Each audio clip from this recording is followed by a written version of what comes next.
Hi Big Lap Bible, I'm Macca, this is Rhi, and this is Kelli Dog, and together we're Catcher Down Under. Currently we're back in Blacksmiths, New South Wales, which is our hometown, and we've just completed our first lap around Australia. Yeah, so we're back here saving up for our next adventure, which is hopefully going to be sometime soon. Winter 2024. Fingers crossed. What? I've always wanted to do it. This was like my dream trip. I've been a little bit overseas, nothing too much, but I always seen myself travelling Australia. Yeah. Oh. Yeah, so we're currently, as I said before, in Blacksmiths, New South Wales.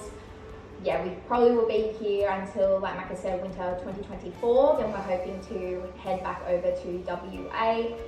We have a whale shark tour that we have a voucher for that, yeah, we'll be back there to do. We unfortunately didn't see them when we were there. We were the only day of the season but didn't get to see any. So yeah, we've got that voucher to reuse.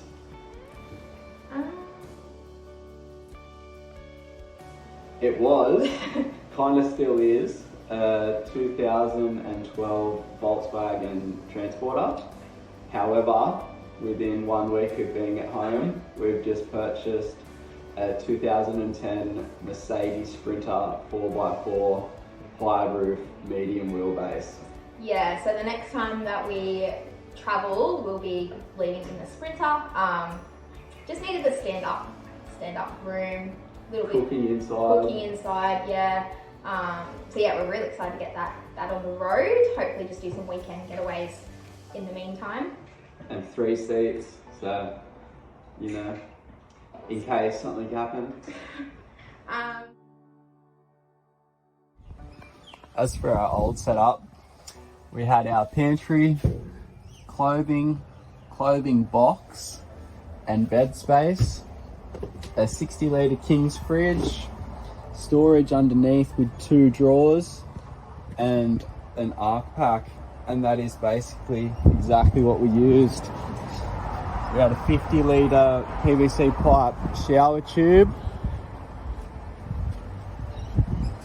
a Kicker shower tent, and a Yakima roof storage box with full size rack. This is our new setup. Ladder up the side, complete roof rack with steady light bar and 350 watts of solar. Our kitchen, 110 litre fridge, 110 litres of water, an oven, microwave, which is something we definitely didn't have before, seating area with a fold up table, and then we also have our drop down bed here. So we really utilise all our space. However, we will be changing some things as this is how it came.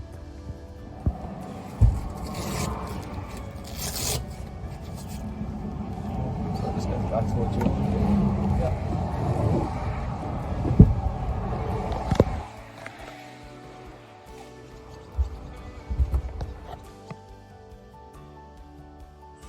We're free campers. Yeah. We do a lot of free camps. We tried to save our money, and you know, sometimes $30 a night just didn't really seem very appealing for us. Yeah. So. I mean, we were staying in caravan parks if we needed to do laundry, but then we kind of realised you've got to pay to use the washing machines and things anyway, so then we just started using laundromats, and yeah, we use Wiki Camps to find all the free camp spots. There's definitely some places though we found in WA where the best campgrounds you do have to pay for. Yeah, more paid camping through WA, but yeah, definitely worth it though. Yeah, New South Wales, Queensland, NT and South Oz, we were pretty tight with our money there and just free camp a lot. Yeah. You go. Nalu, I think it's a 3 mile campground. Yeah, if you stayed there, you know how special it is. You stay right on the water, look at the sunset. There's snorkeling, which is amazing. Probably the best snorkeling I reckon I've done. Don't know if you agree, but yeah. No, anywhere on that kind of Coral Coast, getting down to the Capricorn Coast there, that's the spot. It's a pretty special spot.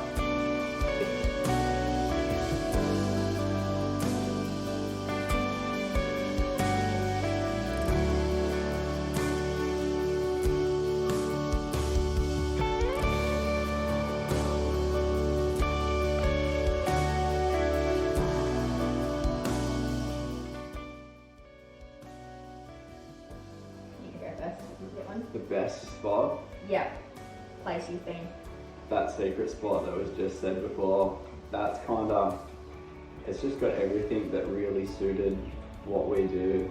I mean, out of reception, remote camping, like snorkeling, surfing, fires, beers, cook-ups, the people you meet there. That's kind of everything on our checklist for a paid campground for sure. Yeah, I think probably my favourite, I guess, state in terms of things to do was probably the Northern Territory. Yeah, just lots of hikes, lots of amazing places to see, the culture. And then I think Esperance really has a special place in our hearts. We actually lived there for 12 months as we were travelling. It's just a beautiful coastal town. The beaches are amazing, full driving, yeah. Definitely a place you could settle down and live, that's for sure.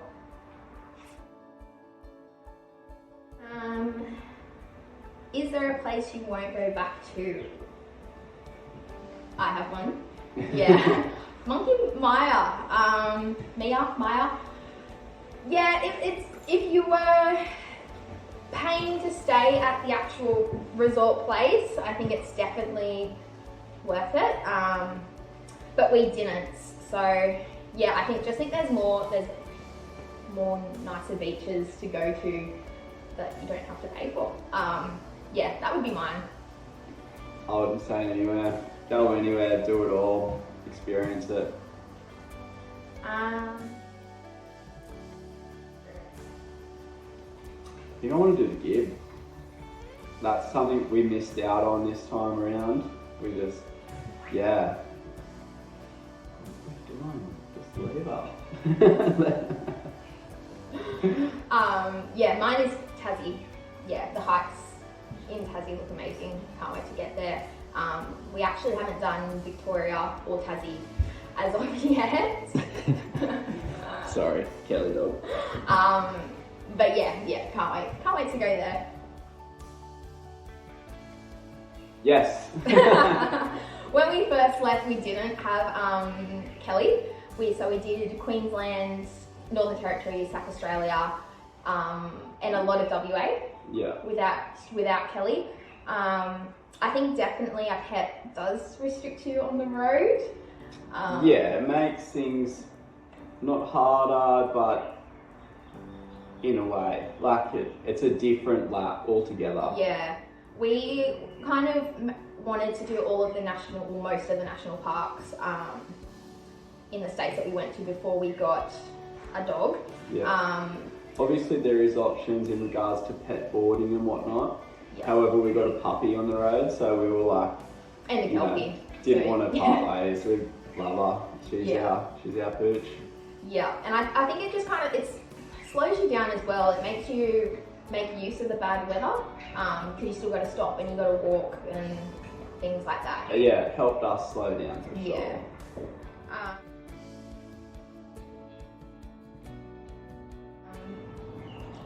Tell us about a scary or funny time you can remember.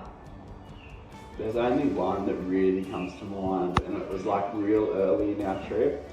We were like probably mid-coast, New South Wales, somewhere in like a free camp by ourselves. We'd got out of the van in the middle of the night to, go to the toilet for the last time before bed.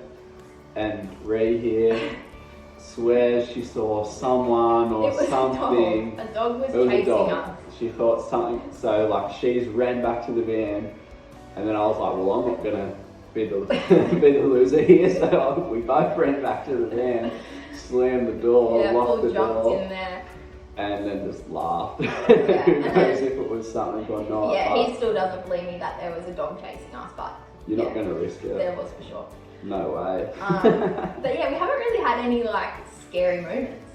No, like, I don't know. Yeah, there's all like even at free camps, like there's usually always one other person. Yeah, like yeah, there's that many people travelling around, everyone's friendly, like, yeah, there's nothing that really got us more than that. No. I don't know, I guess wiki camps, like, as much as I'd hate to say it, like your phone is so helpful in regards to travelling around Australia. But other than that, like, you just gotta have your surfboard and your fishing rods. Portaloo. Yeah, we purchased one before we left, and I think we did all of Queensland, and then halfway through the NTs when we pulled it out, and then once we pulled it out, we didn't stop using it. They're convenient, and you can obviously stay in a lot more places knowing that you are self-contained, and they're helpful. And yeah, just for night time, and a lot of, I guess, rest stops don't have toilets as well, we found, so yeah, just to have it. We saved a lot before we left. We didn't want to work on the road, however we did, obviously we spent all our money on the road and we weren't going home before we went again, so we did find jobs on the road. We only did one work stint, but however I wouldn't be against working on the road for the second time around. It just really slows you down so you can appreciate everywhere you go. Yeah. But you're replaceable at work. Like when you're in your hometown and you're working, do the trip. Like you think that you can't be replaced, but just do the trip. You can always come back to work. Yeah. I guess I just didn't realise how big the travel community was. Like there is that many people out there on the road, and they're all willing to have a chat and help each other out, and yeah, the friends that you make along the way are second to none, really. Yeah. We are the worst to talk to about budget. We didn't set a budget each week. Didn't really track it too much either. The biggest expense would probably be car. Car expenses. Our flywheel went on the transporter, so part of the clutch. So that was a $3,000 operation. Other than that, maybe we did the great white shark cage dive in Port Lincoln, so that's the best part of $1,000 for the both of us. So just little things like that would be our biggest expense though. Yeah, we didn't. Yeah, like I said, we didn't really set a budget for each week. We kind of just picked one major kind of attraction or experience we wanted to do in each state. And then the rest of the time, like we didn't really eat out. No, we were pretty tight with our money. We really wanted it to last as long as we could. Yeah. Yeah, more wanted to spend money, I guess, on experiences rather than eating out or going to the pubs and things like that. Just the experiences, having that free time, knowing that you can just, each day is something new. Yeah. Like amazing. Guess being able to appreciate each day as well, like nothing's rushed. No. Yeah, you just actually experience and appreciate each place, and yeah, definitely the people you meet, like lifelong friends you meet on the road. Sure. Great whites, I think. Yeah, probably the great white 100%. shark cage dive. That was probably the most expensive tourist attraction we did. However, couldn't recommend it enough. They feel very safe. Yeah. It's kind of crazy once you get in the cage, like how safe you do feel, even though you have these great whites coming for the cage. Yeah, like they bump the cage. That was surreal. Yeah, that was the biggest splurge for sure. Yeah. Probably push bikes we didn't really use a lot. Yeah. We took stand-up paddle boards. didn't really use a lot. We used them once, 1770. Yeah, they were the blow-up ones just because we were, you know, restricted on space. However, yeah, like unless we were set up somewhere like 1770, we didn't really use it. Like they just, Yeah, I think we ended up ditching them halfway through. Yeah, we put them on Gumtree, and someone bought them nice and cheap. So I'm glad we helped someone out there. But yeah, they just didn't suit our needs. No.